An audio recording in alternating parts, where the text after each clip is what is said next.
Now we're going to see a really incredible game that happened in June 2011, played between Sergei Karyakin and Vasily Ivanchuk in the King's Tournament, in the 5th King's Tournament. So the game started out with e4, d6, d4, knight f6, knight c3, g6, white played f4, started the Austrian attack, knight f3, and after castling and bishop d3, black played the move of knight a6, getting ready for c5. So we know this is one of the best ways of how black can try and handle this system. He's challenging white's center immediately, and after d5, instead of the other moves like rook b8 and bishop g4, which are most conventional and, as we saw, give black some possibilities, black played knight c7, which very often happens amongst the games between intermediate players. This move is mainly connected with the idea of black to prepare e6, but the drawback of it is that it doesn't pose any serious problems to white's play and development, which ultimately allows white to restrict black with this idea, in-between idea of b5. And later, after that move happens, essentially, he can focus his whole attention on the center and the king side as well. After black has played b5, b6, white can go for queen e1, and then in case of e6, there is d6d. Let me remind that any other move would just give white this easy way of expanding towards the king side. There are moves like queen h4, f5, and even bishop h6 that will easily take place on the king side and help white to really get a whole lot of control. It's fantastic to see this type of approach, and especially the pressure white can create on the h7. Not to mention about the possibilities of e5 at some point. So that is what white is really lined for. e6 and then d6d, f6d looks like a pretty decent decision by black. So he's prepared to get ready and expand in the center. That's all good before we see that white can play e5. And then we suddenly realize that black's in trouble. If he exchanges the pawn, we see that white will have f takes d5. And after f takes d5 and maybe a move like knight f to d5, white is able to take the initiative together with the full command in the center by bringing his own knight up to e4. It's also quite beautiful to notice that there is queen h4 with a lot of the upcoming moves like knight f6 or similar ideas connected to attack against the black king. Having the e5 pawn will mean that black will really experience an issue with his development. Queen h4 as a follow-up is quite brilliant next, and then we get to realize that there is really almost no opportunity for him to handle the moves like rook a d1, c4, and maybe knight f6 plus bishop takes g6 that white's pieces are all in condition to make. The e5 is more of a pawn nail within black's position that's restricting everything, and therefore Ivanchuk chose to not exchange that pawn but retreat.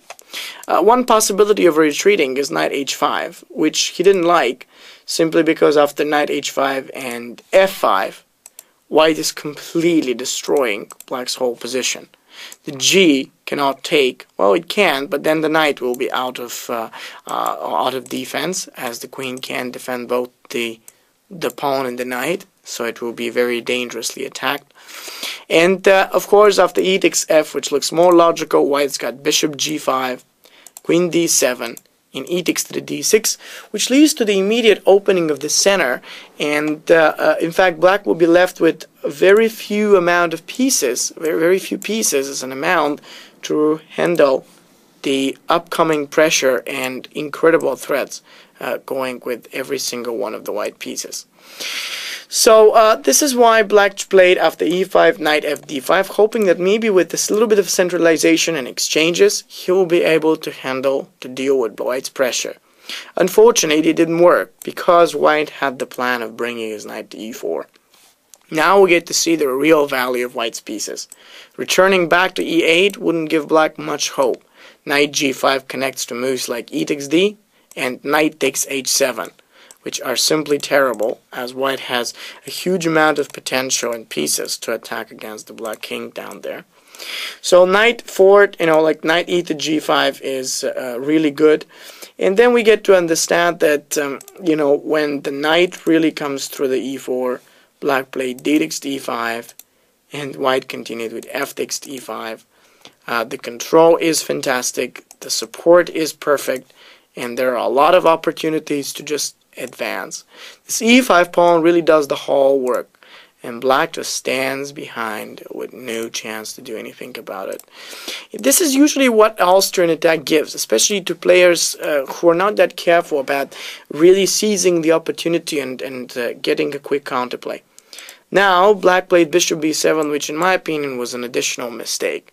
But it really doesn't matter as much, because white's able to continue with more attacking moves. The best idea about an attack is to try and concentrate as many pieces as possible on that area. Bringing the bishop with the tempo is the first side of that plan. Then the queen goes there, and white is just playing, and his pieces go at the right places. Knight b4 required white to join the final piece into battle. So we can see that not only the black is unable to create any counter chances, but his pieces are just way too passive so that they can hold onto the pressure that white is able to create. Queen c6 was met by knight f6, and in reality after bishop takes f6, white found the most beautiful combination to destroy the black king. If you like, you can try it yourself. Pause the video and think about it. What should white do now? I think the only move that can destroy his position effectively is bishop takes g6. Of course, bishop takes f and other moves are available, but black would have exchanged our valuable bishop with knight takes d3, and it's really sad to give away such a bishop. In fact, after bishop takes g, h takes g, and bishop takes f6, it's still, though black has an extra piece, those pieces are completely out of the play. And the real play is now going against black's king on the king's side. Queen h8 is a big threat, and the only way how black can stop it is either by running, which naturally doesn't help, or taking that bishop, which he tried with rook takes f. E takes f happened, rook f8, and queen g5 with a beautiful attack on the g6. Should the queen go back, we've got knight e5, f7, and rook d8, so it looks like black has no defense at all against what's happening there. And so after the queen g5, black resigned. A pretty incredible example on how to really deal with passive or slow play by black. And it just shows exactly one of the critical plans of a king-side attack that white can adopt in the Austrian attack in a very fashionable and impressive way.